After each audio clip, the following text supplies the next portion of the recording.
Salut Caroline! OK, demande de formation scolaire. Alors, je vais aller tranquillement pour te montrer les éléments, mais encore là, il y a des parties qu'on peut faire ensemble. Donc, quand tu vas dans les processus, il est ici, je l'ai ouvert, OK?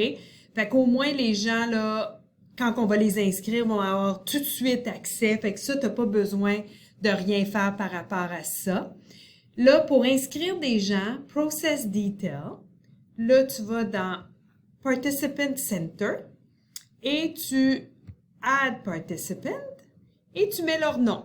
OK? Fait que là, moi, je vais mettre... j'aurais dû passer un nom avant. Nancy. OK, Nancy, parce que c'est un de mes usagers tests. OK? Fait que tu choisis la personne. Ensuite, tu fais To be evaluated est déjà là. Juste un petit rappel que si jamais la personne change de superviseur ou si c'était pas le bon superviseur, puis tu dois changer mais que le superviseur est pas dedans, il faut que tu l'ajoutes de la même façon. Mais là, dans ce cas-là, si tu fais l'ajouter parce qu'il est un superviseur de quelqu'un qui est déjà dans le processus, assure-toi d'enlever To be evaluated parce que lui, c'est pas cette personne-là qui fait la demande, mais plutôt qui va donner des recommandations sur une demande de quelqu'un d'autre. Sinon, on change rien, add participant, perfect, OK. Là, on fait OK. Et là, la personne va apparaître avec toute sa hiérarchie, là, mais dans notre cas à nous, c'est pas le cas. Mais dans le cas ici, c'est toute la hiérarchie qui suit. Une fois que tous les participants sont là, ça c'est beau, quand tu vas vouloir regarder les demandes, OK? Fait que à l'échéance, là, ce que tu vas faire, c'est que tu vas regarder, fait que là, j'en ai deux ici. J'ai Harry puis j'ai Hal qui ont fait une demande et que le superviseur a fait sa recommandation. Fait que dans ce cas-là, tu ouvres le final. Et là, tu vas voir que tout est là comme information, OK? Sauf la partie qui est recommandation là, des ressources humaines, OK? Sauf cette partie-là, mais tout le reste est là pour pouvoir mettre l'information dans le tableau. Alors, moi, souvent, ce que je fais, c'est que j'ai sauvegarde en PDF. Puis, j'ai mets justement dans notre dossier, je vais te montrer. Fait que là, tu fais imprimer, OK?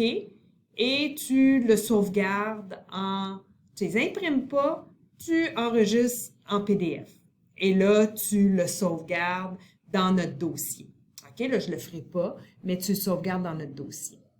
Une fois que tu as fait ça, une fois que tu as toutes les informations, là, ici, dans diversité, dans nos dossiers, sous apprentissage, j'ai créé un dossier demande de formation scolaire. Là-dedans, tu vas voir ici, demande de formation scolaire, les demandes qui ont été faites l'année passée. OK? Fait que, et qu'est-ce qui a été approuvé, qu'est-ce qui n'a pas été approuvé, tout ça. Moi, je divise tout le temps avec demande approuvée en 2022 avec une continuité parce que c'est plus facile pour le comité tactique de prendre une décision parce qu'il avait déjà accepté cette formation-là. Puis ensuite, je fais une section de nouvelles demandes. Puis, je fais mettre les informations de la demande dans les bonnes colonnes. OK? Fait que là, moi, ce que j'ai fait, c'est que si j'ai enlevé ça, je t'ai laissé 2023, mais je t'en ai fait un avec rien.